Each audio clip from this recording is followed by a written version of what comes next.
Max thanked her, paid the advance, and left the office. He walked back to the gold Mercedes, wondering a bit about what was going on with that asshole he'd seen last night.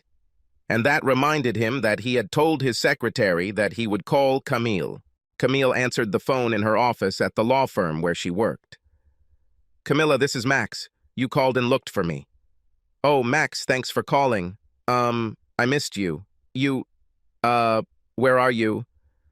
"I'm here in Charlotte, Camille." When did you get back?" The snake deep in her belly raised its head. "Last night, Camilla. I came back last night."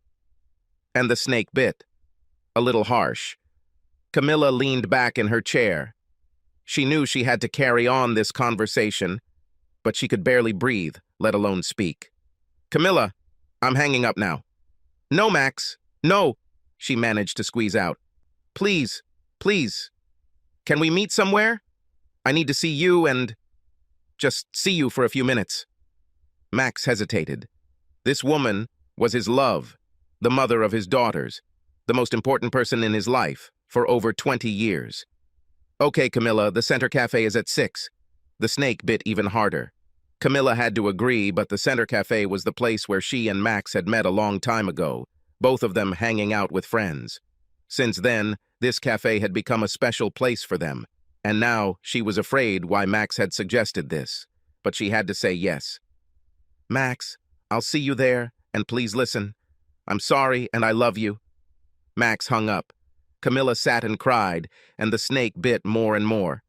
Camilla came to the cafe early. Max was not there yet. She ordered a glass of wine and sat there thinking about what a terrible person she was. Her first real sexual experiences were with big, strong football players in college. She played around in high school, but it took those college football players holding her down, making her feel helpless. When Max arrived, she thought she had overcome this need to feel helpless. Max was everything she needed: strong in bed, loving, a great father to the girls, a good provider. That would have been enough if it weren't for the plane ride back to Charlotte from the West Coast.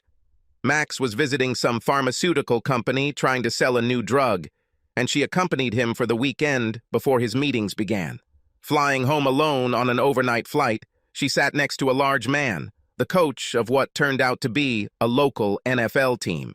They chatted, drank too much, and she fell asleep with her head on his shoulder. She woke up with his hand between her legs, under her skirt. Now, thinking about that night, she knew she should have screamed or at least pushed his hand away. But no, Camilla didn't do that. And the feeling of guilt?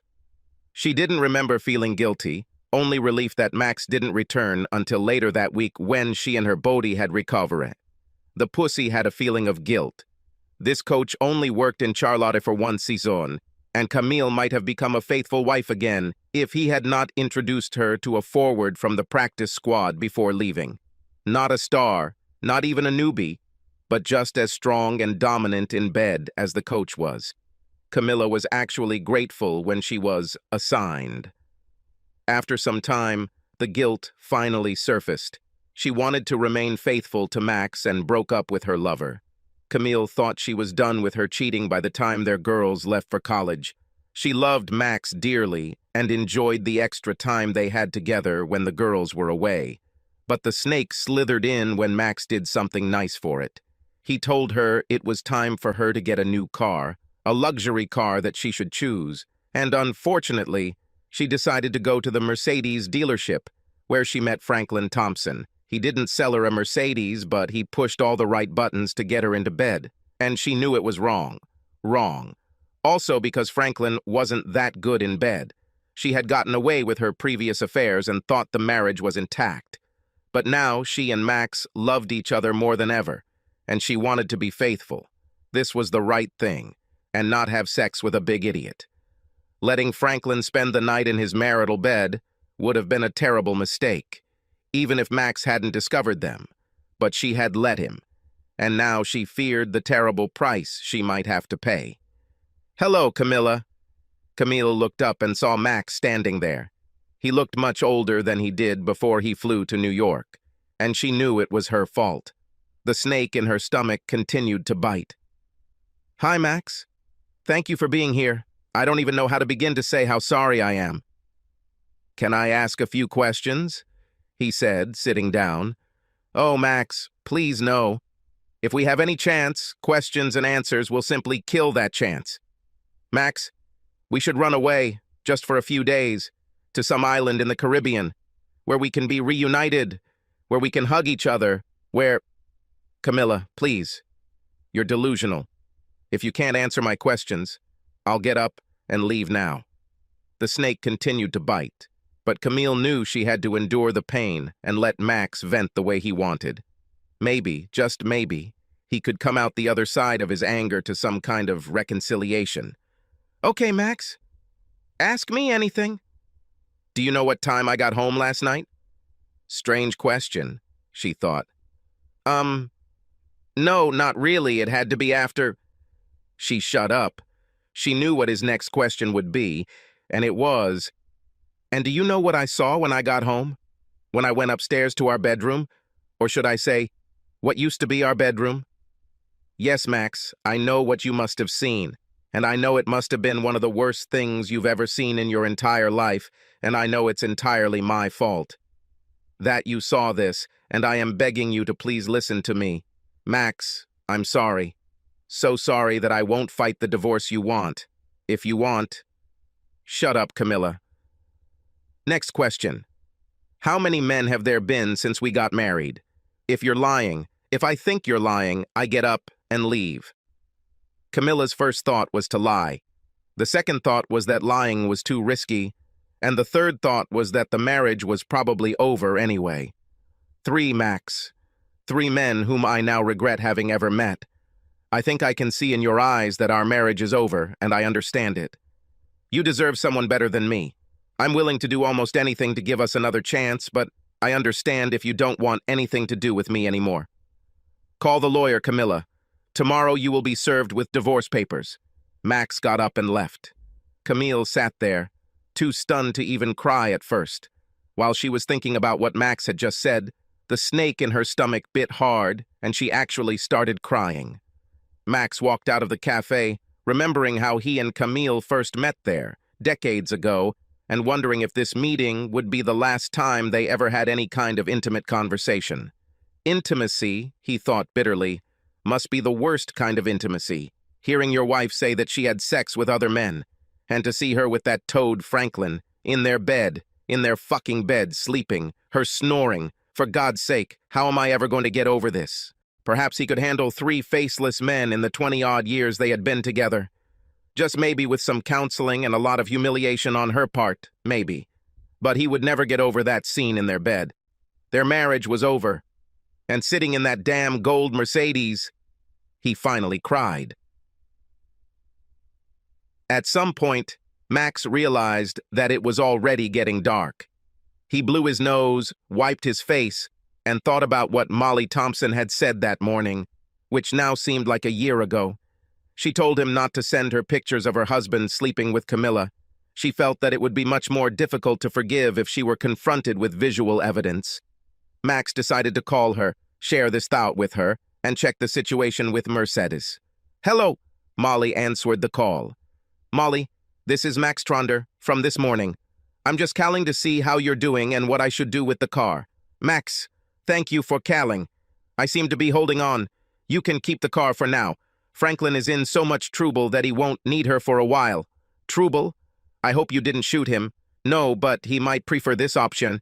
He got arrested for trying to break into our house and apparently took a swing at one of the cops. You know, he's a big guy, and the cop hit him with a stun gun. Then something happened while he was in prison. He doesn't want to talk about it, but I think he may have been attacked by another prisoner somehow. I wouldn't talk to him, and he ended up having to call his brother to post bail, and that means his whole family knows what's going on. Wow. Molly, I can't say I feel sorry for him, but I feel sorry for you. What I really want to say is that you made the absolutely right decision this morning not to look at the pictures of him cheating. If you have any chance of reconciling, these photos would make it a lot harder. Yeah, he finally came home a couple of hours ago, crying and telling me how sorry he was and begging me to let him stay, at least for now. You know, we have 2 little kids. so I'm going to try to figure this out. But life won't be easy for him. His own brother, who is a lawyer, told me that I should push for a prenuptial agreement, and he said he would help with that. Besides, I'm going to be in control of our finances, at least for a while. Franklin will be on a fairly short leash, and I plan to tug his collar frequently.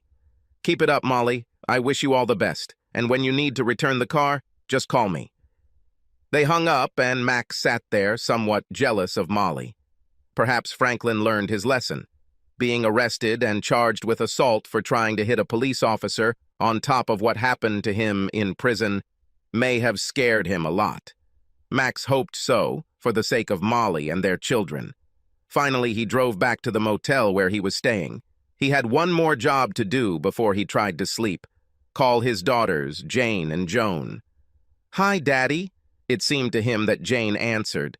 They were twins, not identical, but they might as well have been identical. They sounded alike. They went to a very expensive college together. They studied the same thing, nursing. At least they didn't look exactly alike. Close and obviously sisters, but not so obvious twins. Max often admitted, but only to himself, that he was happy that they were not identical. They were very good at ganging up on him, and he thought it would be even worse if two identical young women were forcing him to buy a car, getting him to stay out late, asking for money to go to Florida for spring break, which, whatever the request of the day is, "Daddy, please." But he also admitted, again, only to himself, that he enjoyed spoiling them. "Janie?" "Yes, you guessed correctly. Of course, there was a 50-50 chance. What's the matter?" "Listen, tomorrow is Saturday, and I would like to invite you and your sister to have breakfast. Well, let's call it brunch. Maybe around 11 or so. That bistro on 4th Street we used to go to." That suits me. Wait a second." He heard a noise, and then she came back. "And Joan is fine, too. Can we—" He quickly interrupted her because 6 or 7 of their friends were present at their last brunch. "Let's do this, just the 3 of us, okay?" "Of course," Jane replied. "But tell me what—" And again he interrupted her, not wanting to start a conversation on the phone, which was quite difficult even in person. "Listen, I need to run. See you at 11. Love you, and tell your sister I love her too. Bye." And he hung up. He hoped she wouldn't call Camilla, but he couldn't tell her that. Then she would have called Camilla immediately. 11 o'clock tomorrow morning will come quickly enough.